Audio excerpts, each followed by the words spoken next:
Kinshasa lelo. Et si tu as moins 5 ans, il y a des lelo majorité bongwani et comme union sacrée. Bokaki lobby. Bokaki lobby na bandinga na ngai, Peter Kazadi, Magwa Kabemba, Rifin Bayambudila, Jerry Dikala, Kulutu Nanga Jacob, Maman Thérèse Masengu. Toba na binote majorité à Sika Ekoki, to doit qui 25 signatures. Gentini azo bundisa biso.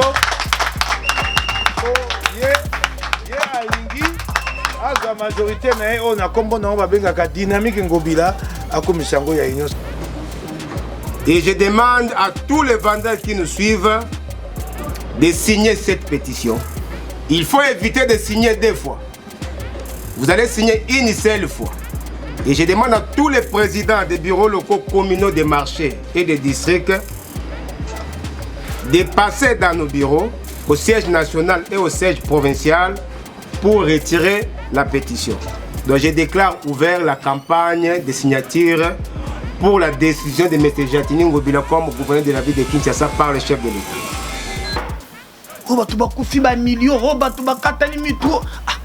Je me posais la question, mais comment gouverneur à cause de la Kuna fait belé? C'est maintenant qu'il n'a pas comprendre Gentini. So to ali batindami to batindami pona bino. Bino bato pesi biso mosalo.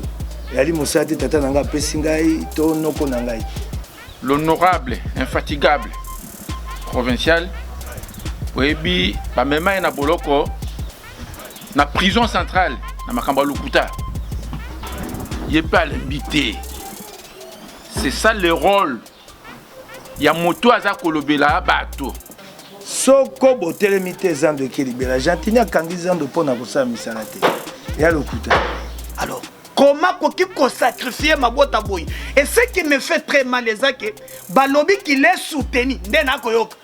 Na batu musu baza pembeni ya président ba koko sakaye.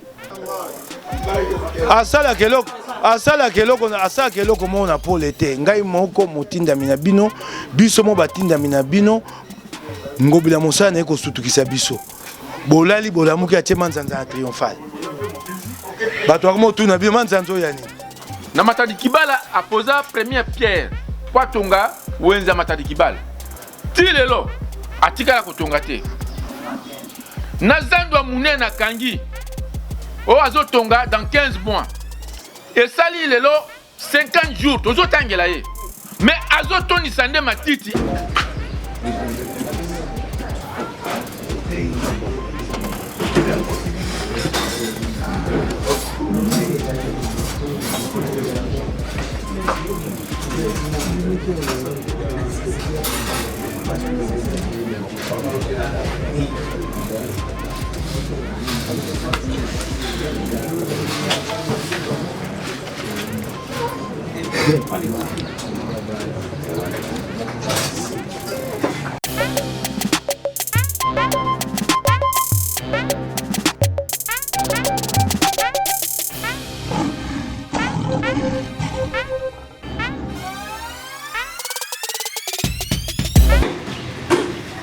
Bongole.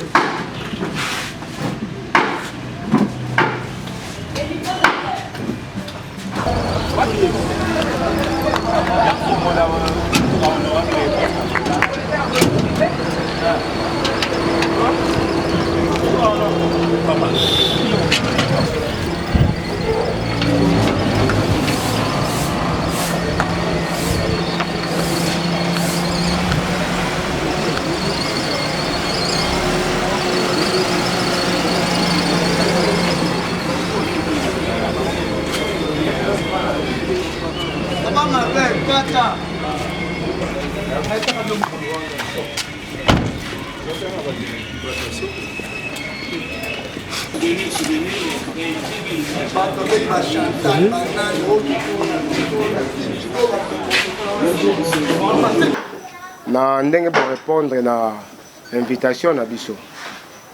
Parce que journée à lelo eza journée moko solennelle, eza journée moko ya esengo makasi parce que nous okota na dernière phase ya combat au toza na ngo pona ko libérer bana Kinshasa.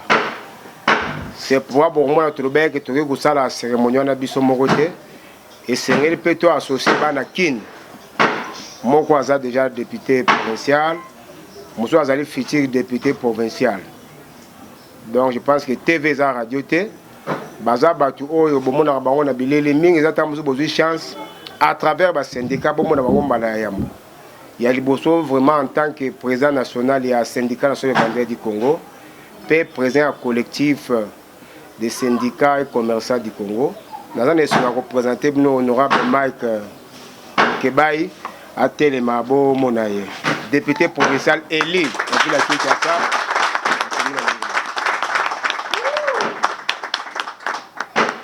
Il y a 4 mandats. Nous allons représenter nos présidents du Congo nouveau. Congo en avant. Président du Congo en avant. Ndeko Meda Kankolongo mbanga kosakana te atelema bomona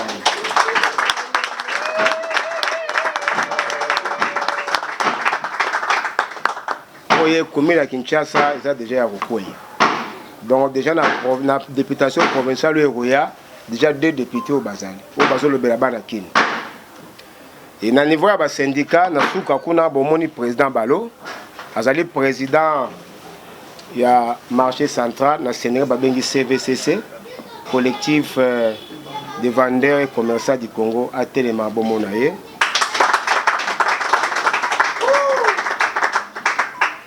et vice-président national naye na kati ya syndicat camarade Azali camarade Lisanza Lingili aza vice-président national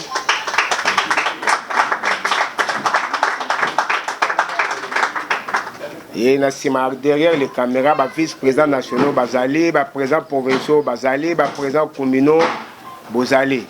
Moi-même, votre serviteur, mon nom c'est M. Guilain Lokofo. Je suis apprentissage Boyembala Yambo. Je suis Guilain Lokofo. Guilain Lokofo Longa Ngoyeyo. Nazali, président national du syndicat national de vendeurs du Congo. Tobengi bino po na nini? Tobengi bino po na kolancer cérémonie officielle, il y a signature, il y a pétition pour na kosenga na tata mokonzi ya ekolo, le président de la République, le commandant suprême des forces armées, de la police et des forces armées de la RDC, les garants de bon fonctionnement des institutions, le président Félix Antoine Tshilombo Tshisekedi, to bagisa Chilobo Chimakinda, to bagisa Chikuku Sanga Bilembi, Chiobesha. Ndi yango to bagisa biloko wana. To betela maboko makasi.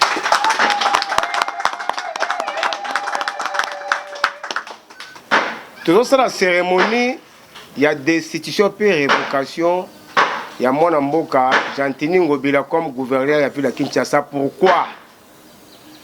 Parce que la ville de Kinshasa ils allaient mal gérer sur les plans administratifs, sur les plans financiers et sur les plans il y a assainissement.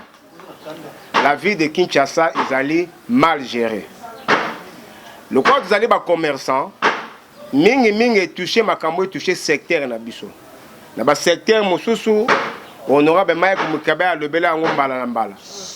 Maintenant au étali marché central oyo etali marché central boye bino nyonso tina sanza ya février mars 2020 mokonzi ville ya Kinshasa a profité de maladie ya COVID-19 a tumbaki biloko ya ba commerçant pambati ya ba biloko ba confiné commune ya Gombe marché central pe a profité de na tango wana po akanga yango ndeko kanga ya kanga ki pendant que bateki bazongaki na bandako na bango ba epike biloko na bango eza sécurisé.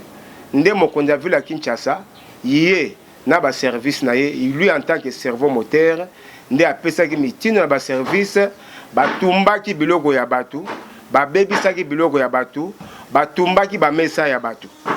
Et batu mingi mususu ba kufaki, batu mususu ba kweya, batu mususu ba bela ba tension, baza na bandako, ba osala activité mokote. Et loko a liboso tozoko senga destitution na ye yango na pe révocation na ye. Et logo yimba yetu zako senga Kinshasa ezali mboka ya batu. Nous sommes des Bantous.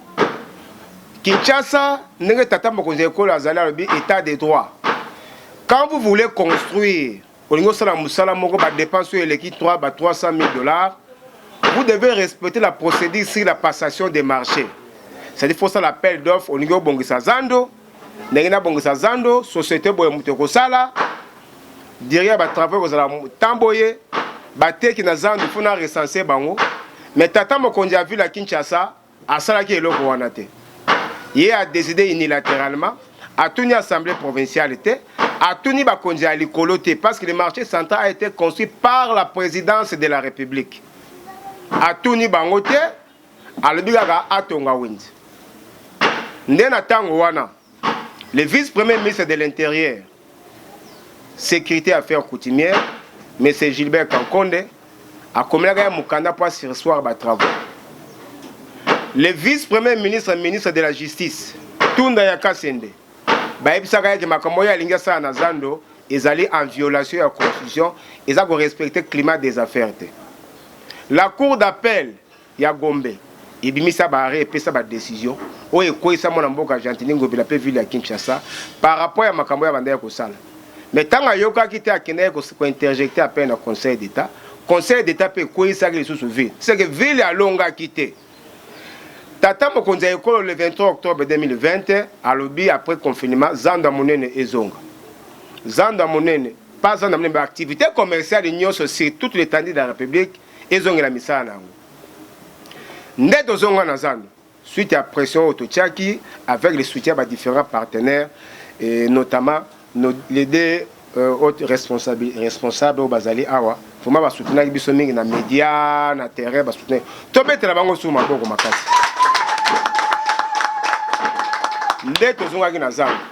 Mais le fait que Tata Mokonzi a vu la Kinshasa, a zagi na makanti mabe, a boye économie administration a marché. Donc a démissionné qui a vaillé parce que le marché central est un marché urbain. Après il y a 30 000 vendeurs étaient bazala na kati ya marché sans qu'il y ait un responsable à l'État oyo a gérer zan. Nde bomoni lelo yo. Opération bazo bete la Kinshasa bopeto Kinshasa bopeto Kinshasa bopeto et comme Kinshasa bosoto. Tant kangi zanda encore pour la deuxième fois le 21 février après ces raisons pour la réhabilitation et l'assainissement. Contre toute attente, monsieur le gouverneur de la ville de Kinshasa a zozo matiti où est un ancien cimetière à Kasavubu, où est à Bokassa, où est à Barumbu, yangonda kamati yango a injecté na kati ya marché central pour justifier et pas ba kondige non na kangiza de posant des asa salité. Mais nous on a cela qui yango après notre réception par la première dame Maman Denise Nyakero a une délégation à syndicat ndeto pesa qui est vérité ya makambo ya marché central. Ndé alobaki a kotina ba service de jour suivant pour que ba ya kotala. Yetanga yoki ke délégation à Maman Denise Nyakero bakoya kotala zando ndé bomoni encore pour la deuxième fois à Pandi, à Tombi, à BBC biloko ya bato. Troisième raison tolobi a concerne la révocation, il y a mon amboka chanté au bezali l'insalubrité grandissante dans la ville de Kinshasa. 4 mois ali laisser aller au ya pesi na ba bourgmestre. Le gouvernement a commis des entités décentralisées, il a laissé à chaque bourgmestre à percevoir ba créer ba taxe na bango na kati ya ba commune na kati ya ba marché. Le lot sont aucun ba terrain bon mon ba bourgmestre ba ça ba misala ba recensement. Alors que na recensement so autant na mobeko ezali na compétence ya gouvernement provincial. Mais tant ba bourgmestre ba osala makambango azo sanctionné te. Le lot ba marché na biso et commis spolié. Na kati ba kopesa na ba libanais, to ba indien, to ba pakistanais.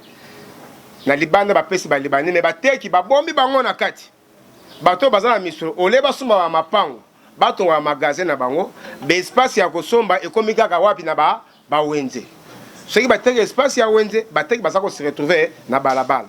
Tant moteur ko se retrouver na balabala, kaka ye mokonzi a vu la Kinshasa.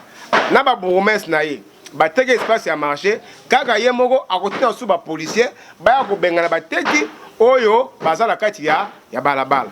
C'est pour cette raison-là, la raison où il y a une révocation na Ezebele, pétition na biso ezako qui n'est pas le président de la République.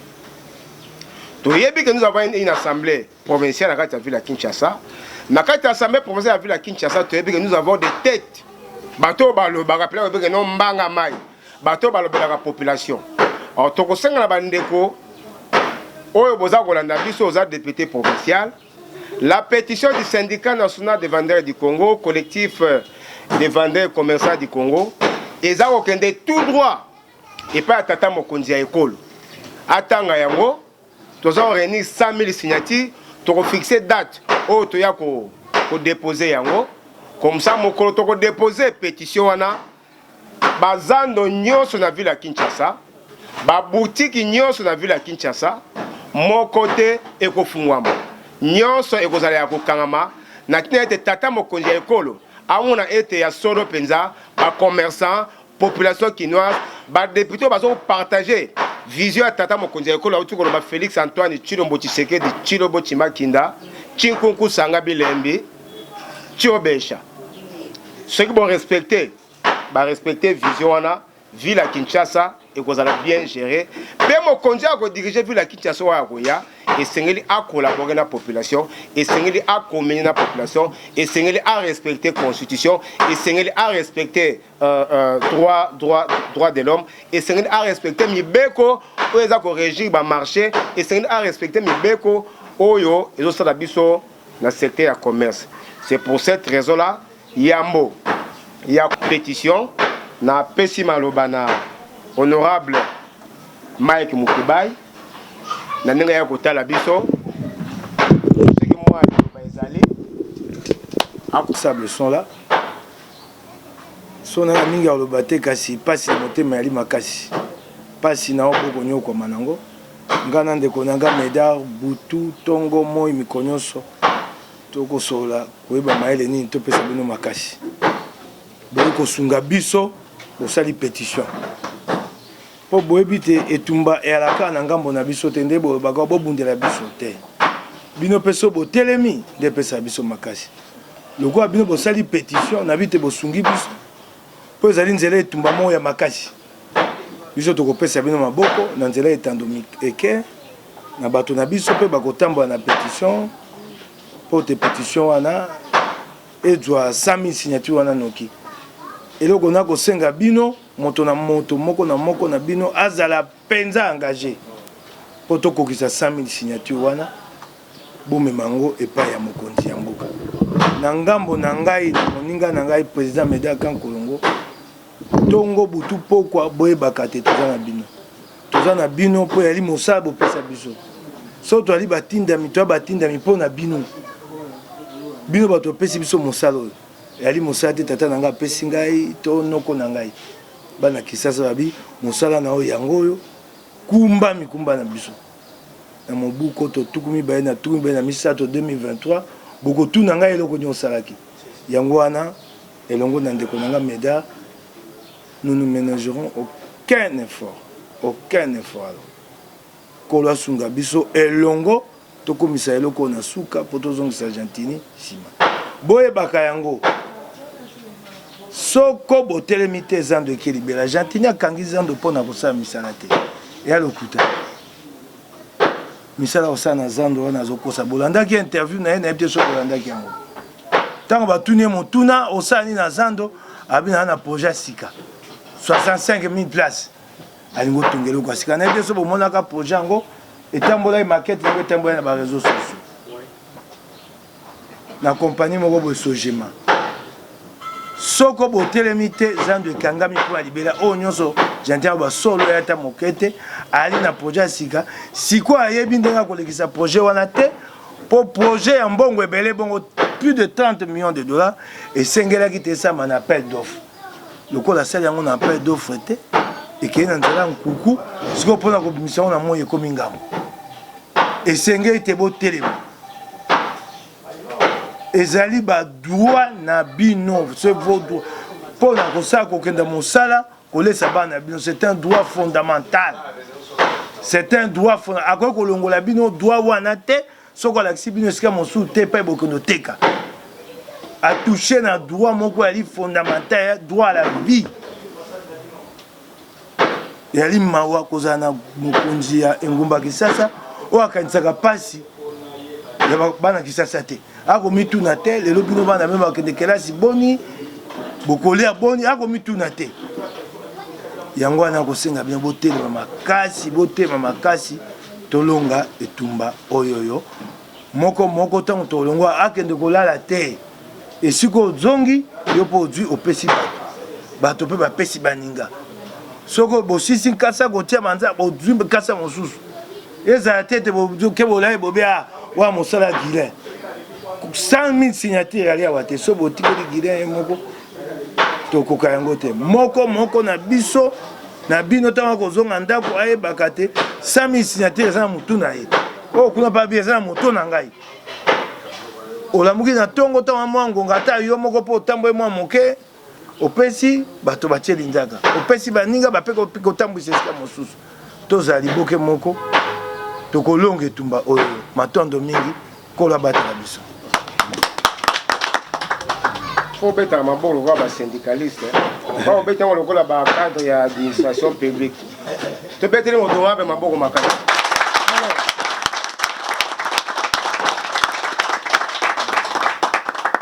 si mingi nakolo na banzake honorable Mike Asi alobi nyonso mais moi soki na yoki invitation na ye liboso na bandi ko mituna soki bato bakofana yumbi ndenge na bandi na bato ya raison te o bato bakufi ba millions o bato bakatani mitu je me posais la question mais comment gouverneur à cause de la kuna bato bakufi belé c'est maintenant que nazo comprendre Gentini. Donc soki biso bana Kinshasa ba vendeur to télémité honorable Mokeba ya lobby et sili zando et sili l'État congolais a zoké la misala te. Gentini a sali, je crois peut-être 2 ans, toute la 3e année. Soit Tony a keli misala boni a kolobate. Ba statistique bino bote kakana zando. Zando on a moutelier sakabate belé. 30 000 vendeurs. Mais na yoki a lobby ki wa tongi ba marché na ba commune mususu. Na 8 ans ya kotambola. Be Barumbu, commune à Kinshasa, na Lingwala. Bisouka ne kozwata 5 000 personnes. Alors, comment qu'on sacrifier ma boîte à boy? Et ce qui me fait très mal, les que Balobi qui les soutenu, ndena koyoka. Na batu musu baza pembeni ya président, ba koko sakaye. Ngana zalaki na babenga kingana bato babuka ki bango na rai. En face ya kan fungule po bacha wenzewana. Na Wileri. Dega bato na ba ko finga mokonzi ya mboka. Est-ce que mon conseil mboka muntotindi Gentini n'andimité? Donc il est grand temps que batu nyonso to telema yango ba nyonso balanda kangai ba membre ya parti na biso côté nyonso bazali ngai na ko porter pétition oyo na kotambola na yango na ko mobiliser ba imboka mingi honorable Mokeba tukolo bangwao o bo bundela kabiso peuple babundela kayete peuple mi bundela kaye moko donc soki bino moko botelemi Gentini akozonga sima boyebisa Gentini ke awe ezali yumbite awe ezali Kinshasa.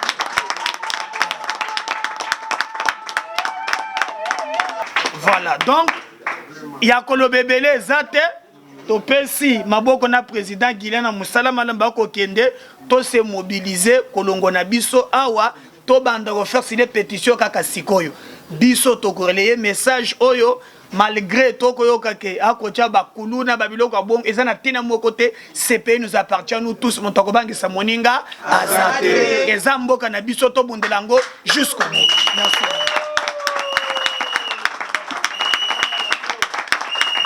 Akozonga nano to kubanda na ko remercier l'honorable infatigable provincial Webi, ba mema na boloko na prison centrale na makamba lukuta.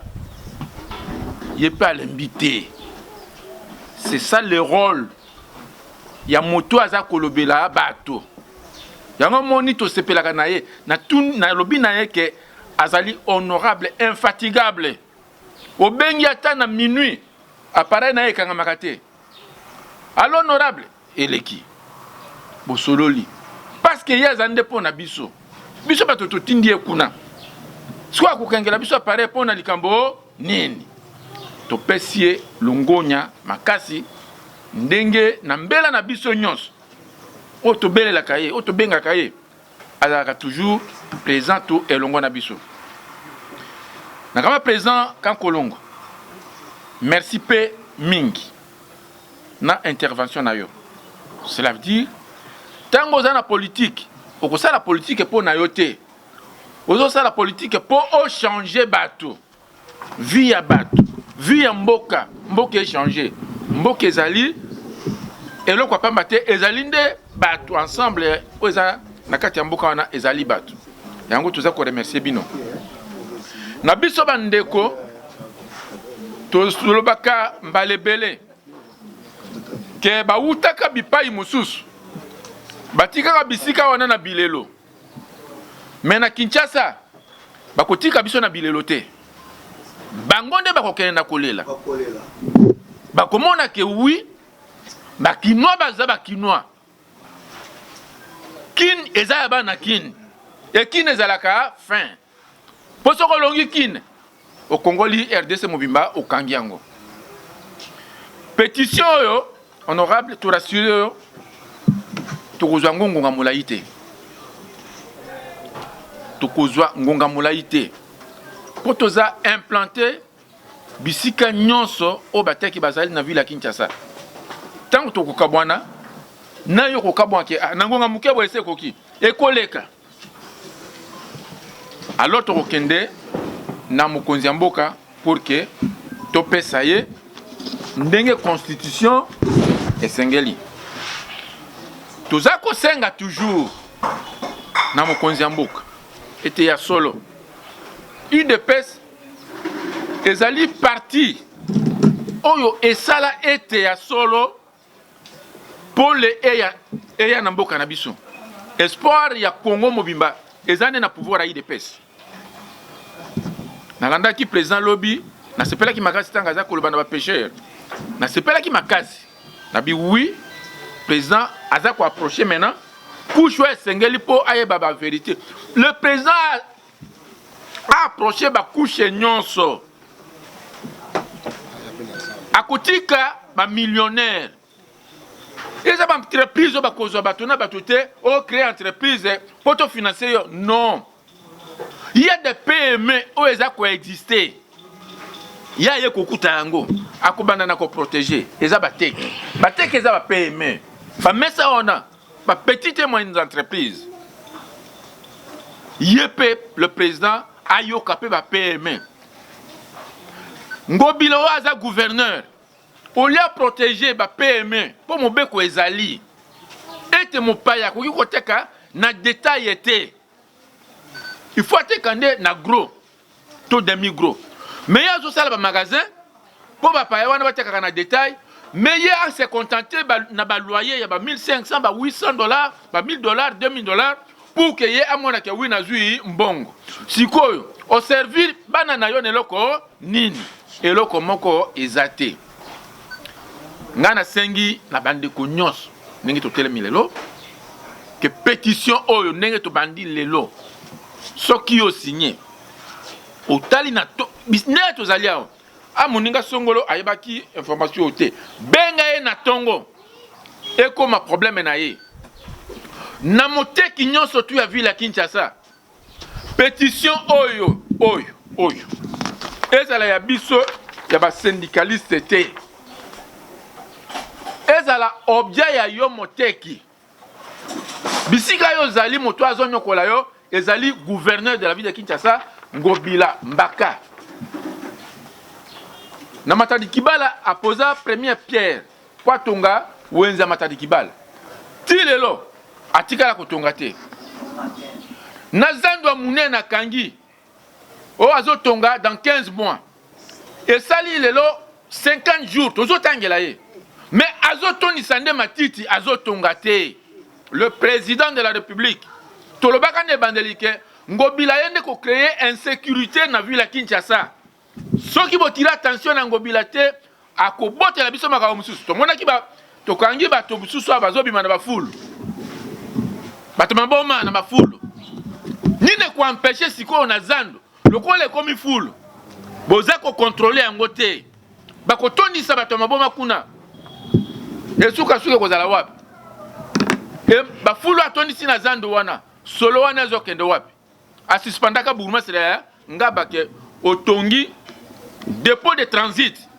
pemeni ya bandako ya bato parce que solo kokomela bato ya bandako beye na zanda komi e komi sikutu dépoté mais zande siko bisika azo akubwaka parce que kosala biso ba millionnaire ya lobby ya RDC soko garder ngobila bisika wana ngobila zala na mayele na bateki nyonso obozali awo o ayete benga kaka sikoyo camarade de lobby tozana CVCC à partir ya lobby tous nos présidents o balinga biso no balinga ngobila to informer bino que tozokende kotika boye passe bino bozo sunga biso te nakoma ebalete nazala mbula parce que mbula ekatanaka na chité wana pona kolobake bateki pétition ezali pona biso il faut ngobila na lobby il faut ils français il faut ngobila atika ville ya Kinshasa eza bongo te pour ceux qui ngobila za na Kinshasa ezali pasi ezali liwa non seulement ya ba PME mais o ba politicien bazo protéger ba comment on appelle nga ko balukila bango j'ai dit merci membre syndicat national des vendeurs du Congo avec l'autorisation du président national du CVCC collectif des vendeurs et commerçants du Congo et à ma qualité en tant que porte-parole du collectif des commerçants et vendeurs du Congo, nous lançons officiellement la signature de la pétition pour que les chefs de l'État, les présidents de la République, les commandants suprêmes des forces armées de la police nationale congolaise puissent prendre une décision courageuse tendant à la destitution et à la révocation de M. Jean-Tindi Ngobila à la tête de la ville de Kinshasa. Et je demande à tous les vendeurs qui nous suivent de signer cette pétition. Il faut éviter de signer deux fois. Vous allez signer une seule fois. Et je demande à tous les présidents des bureaux locaux communaux des marchés et des districts de passer dans nos bureaux, au siège national et au siège provincial, pour retirer la pétition. Donc je déclare ouvert la campagne de signature pour la décision de M. Jean-Tindi Ngobila comme gouverneur de la ville de Kinshasa par le chef de l'État.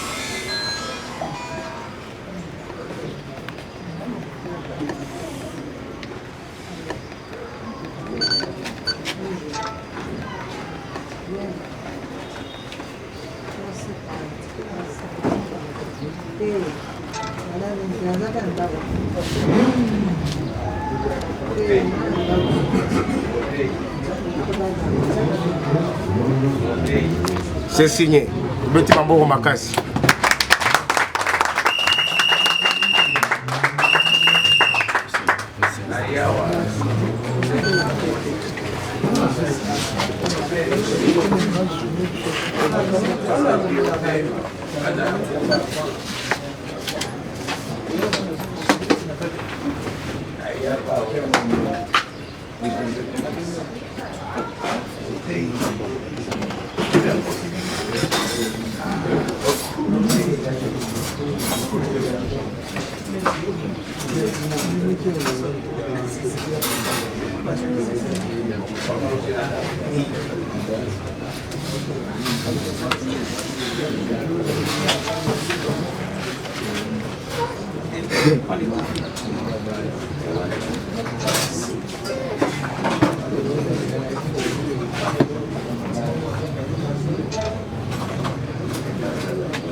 epeli mingi mpo oye kotala biso ya mibale nous remercions le président national ya Congo en avant Médard Kangolo puisque bitumba oyo abandango lelo te bato ya bandana bango bitumba bamiso bazala lelo na bomoi te pe à leur âme lokola ba Abdoul Mbembo akufa atikelo charge. Mais lelo sur le plan sautant la constitution article 198 alinéa 3 et lobby bien que ba député provinciaux obiso to vota ba ngone ba voter Jantini Ngobila.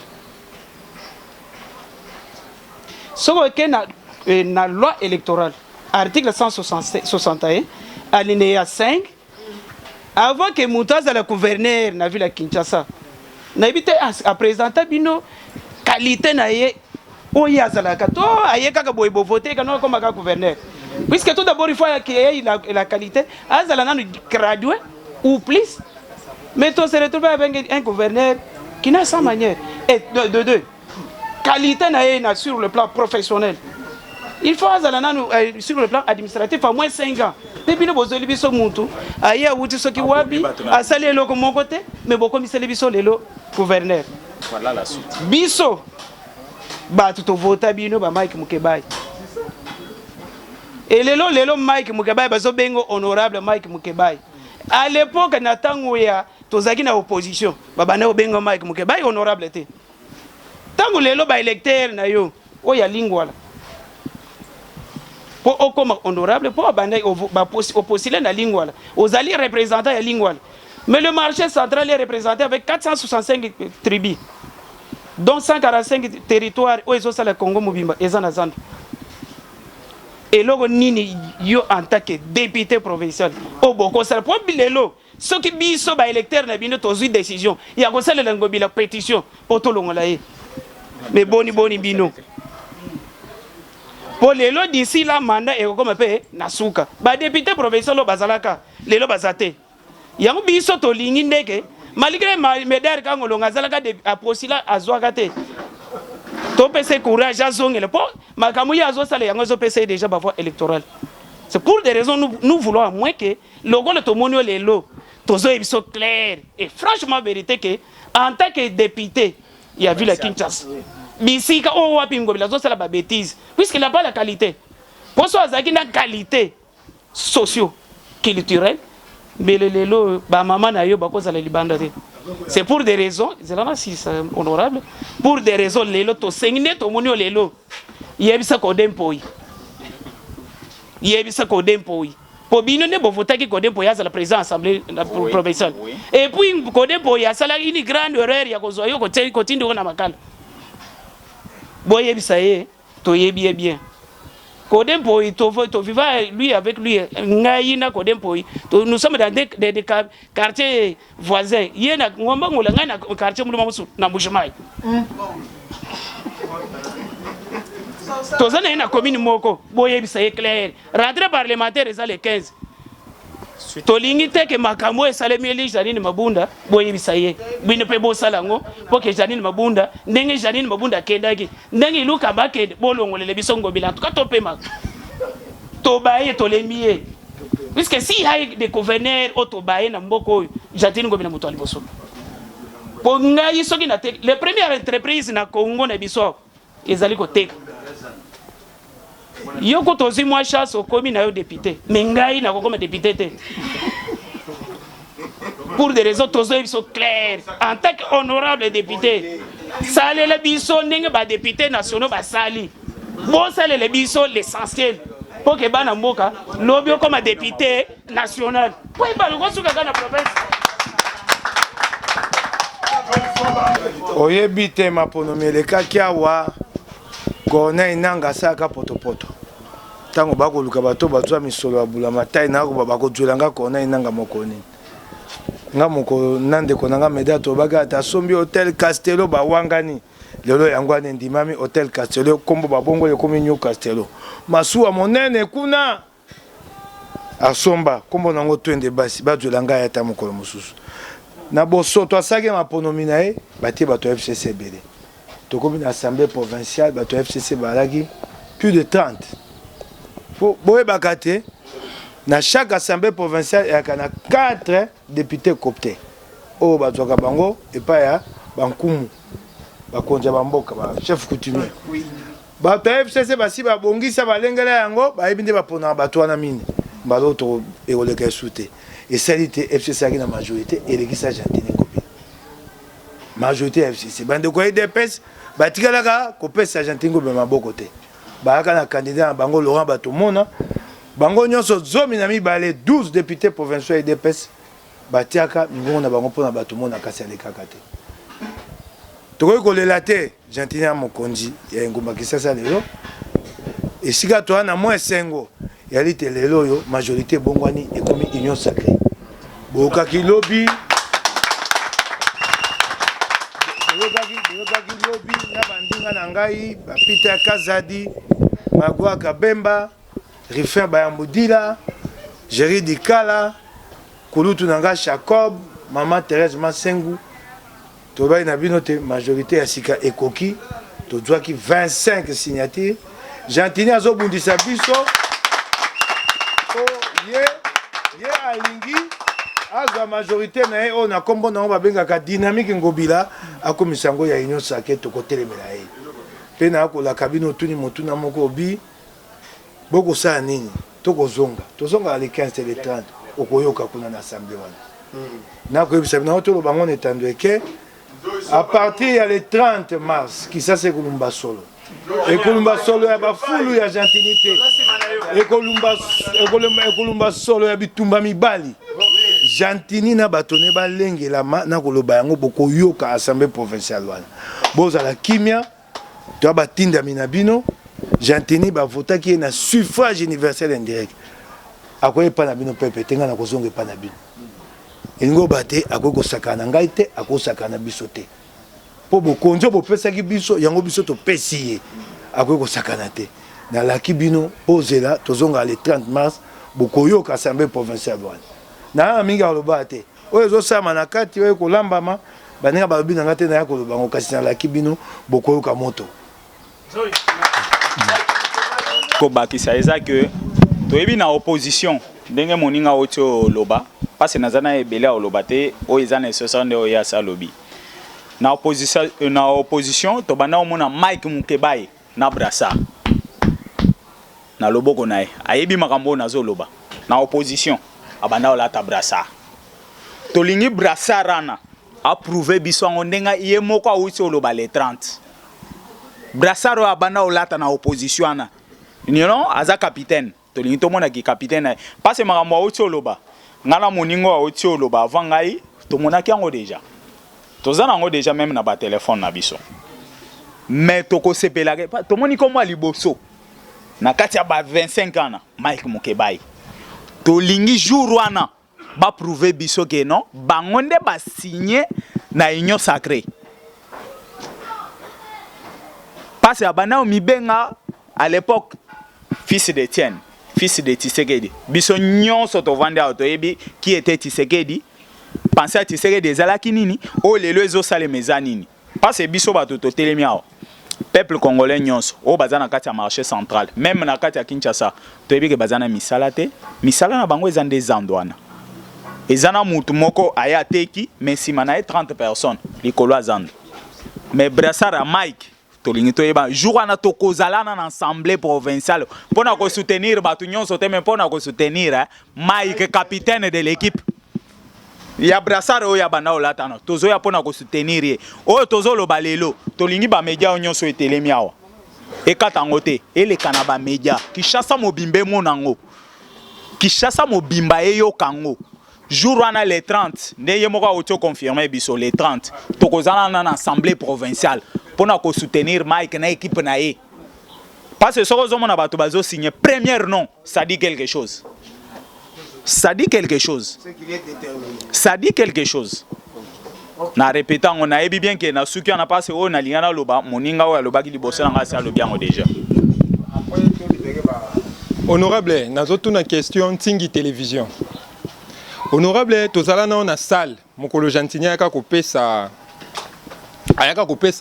plan d'action na ye pour comme gouverner aseka ba français akabemba aseka français adeo alobi ngana ekoloba lobate ozalaka mokolo wana jour Argentine azosala campagne na est-ce que Argentine ayebisaka biso na bino ke musala na ye ekosala na Kinshasa akobongisa akokangaka zandu est-ce que na plan d'action na ye na makambo Argentine azalaka nango mokolo wana azoloba na assemblée provinciale ayebisaka bino makambo zandu soki ayebisaki bino makambo zandu na oyo bino bomoni zandu libanga oyo nayoki nzembo bazoyemba na bongolo libanga moko batika na bongolo wana ti lelo banda tika libanga Matadi Kibala misala nyonso ya Kinshasa oyo asali mpo na bino ndenge bokozonga le 30 bokoki korapele ete aya koyebisa bino likambo ya lakaka bino na ebandeli bopesa ye bavoi mpo na Kinshasa yango ka mutuna na ngai Ngobila za lokwa ana ndoki autaki nango yumbi. Asa keloko te ngobila za lokwa na ndoki autaki nango yumbi. Na lobi yango. Asala keloko mona pole te. Ngai moko mutinda mina bino, biso mo batinda mina bino. Ngobila mosana eko sutukisa biso. Bolali bolamuki atie manzanza triomphal. Bato akomo tuna bi manzanzo ya nini? Bolali bolamuki bomoni sika batie manzanza pa na nga lingwala na maison Schengen. Bolali bolamuki akangizana. Pe akoyokata so interview na profiter na corona mokonja profita kanelo kote. Aya ko saka eloko na moyi. Bolali bolamuki kuna epa ya président Meda Kankolongo na wenze sika bato bali babai bakwalonga bato bai kolonga bato na butu. Bula matala ya kosama kamona butu. Bolali bolamuki ye wana na bukumesa ya commune ba ya kotia biso libanga bondoki na bandal. Ta libanga molai. Ba ya kotia biso ngobila ndengo wana eloko moko ayebisa biso ezaka te. Yango na bina yo na awa na bokonza yenyo sake nyonso wana lelo efe katana. Esengeli te suka ekosuka pe na laki bino tokosukisa yango. E yano nanga yango wana.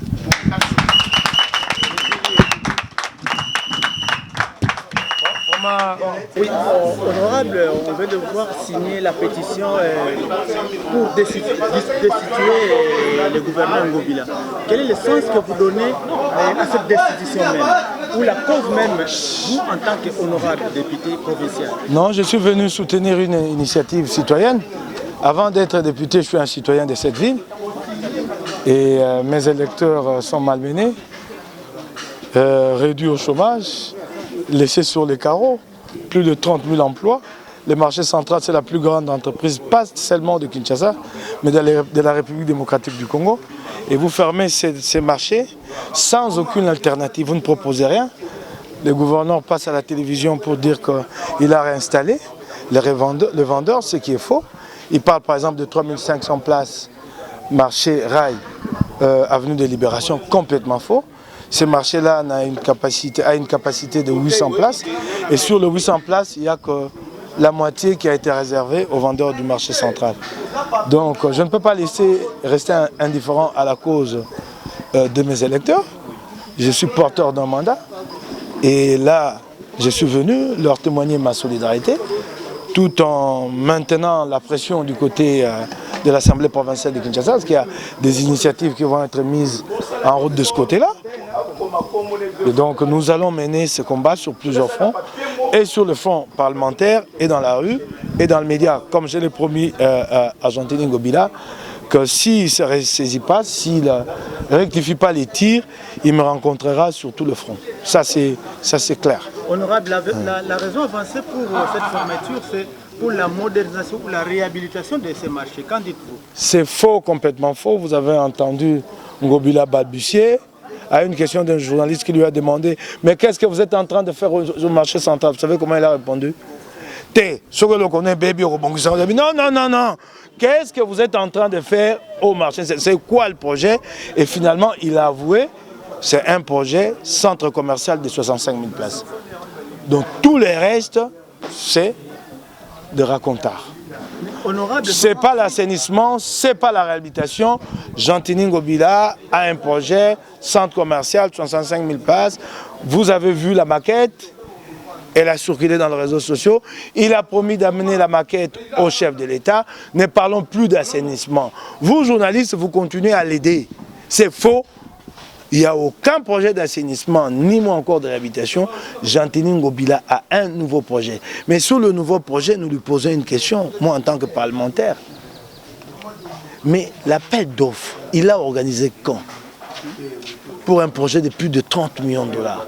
Et c'est là que je lui dis que ça ne passera pas, M. Ngobila. Ça ne passera pas. Vous ne pouvez pas moderniser la ville en violation des procédures. Qui s'opposerait à la modernisation? Tous en est favorable. Mais vous allez chercher un marché et vraisemblablement vous êtes impliqué vous-même dans ce marché-là. Sûrement que monsieur a peut-être des participations et vous voulez nous amener ces marchés-là. Nous n'en connaissons pas les conditions, les modalités. Ça se passera comment?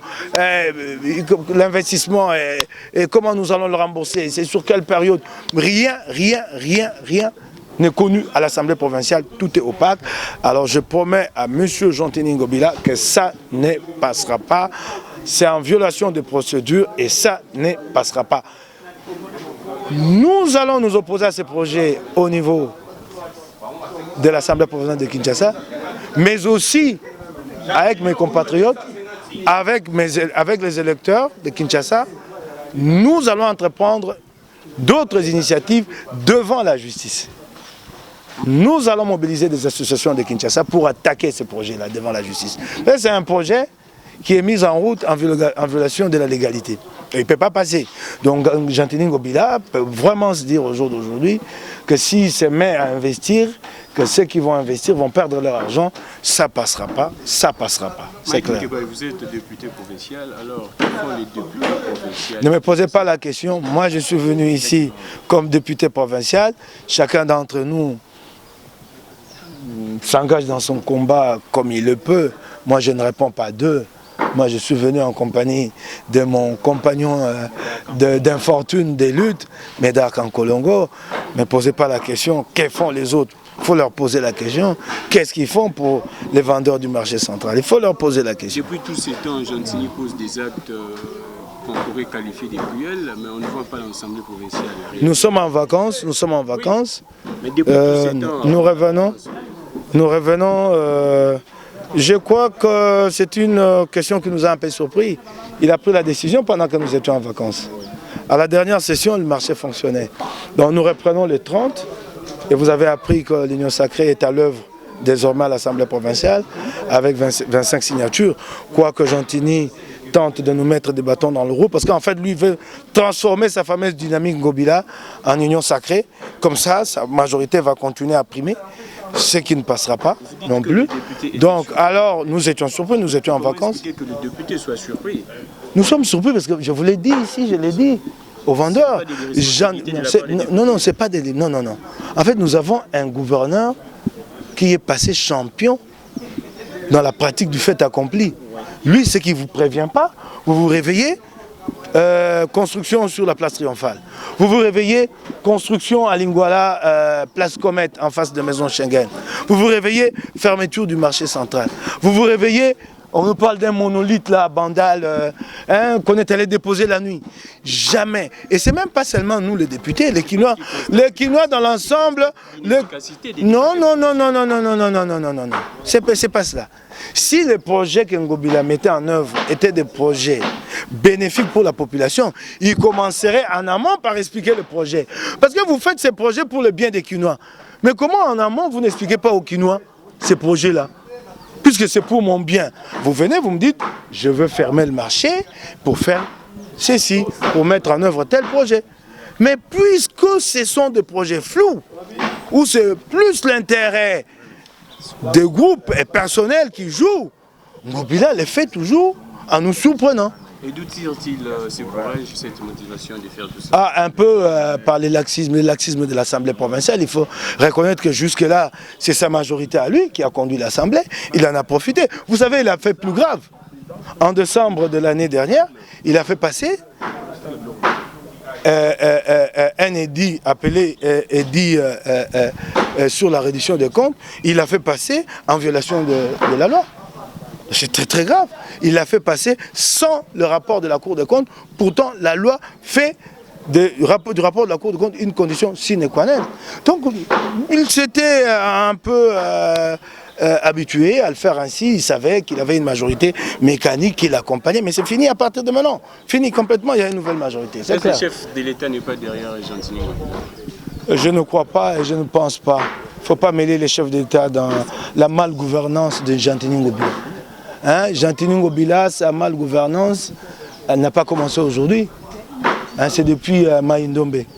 Il n'était pas avec les chefs de l'État à l'époque. Le chef de l'État a le pouvoir de révoquer un gouverneur. Pourquoi il ne fait pas ça? Je crois que les rapports sont en train de lui parvenir sur sa table. Et maintenant, il y a quelque chose qui peut le décider. C'est la pétition que nous avons mise en route. Et j'appelle, moi, les Quinois. J'ai dit, Quinois, ne laissez pas cette responsabilité-là aux seuls vendeurs. Jean-Tini Ngobila ne fait pas du tort qu'aux vendeurs du marché central. Il fait du tort à toute la ville de Kinshasa, aux Quinois. Engagez-vous, signez cette pétition pour que nous mettons fin à la malgouvernance Ngobila. Merci beaucoup. C'est à moi de vous remercier.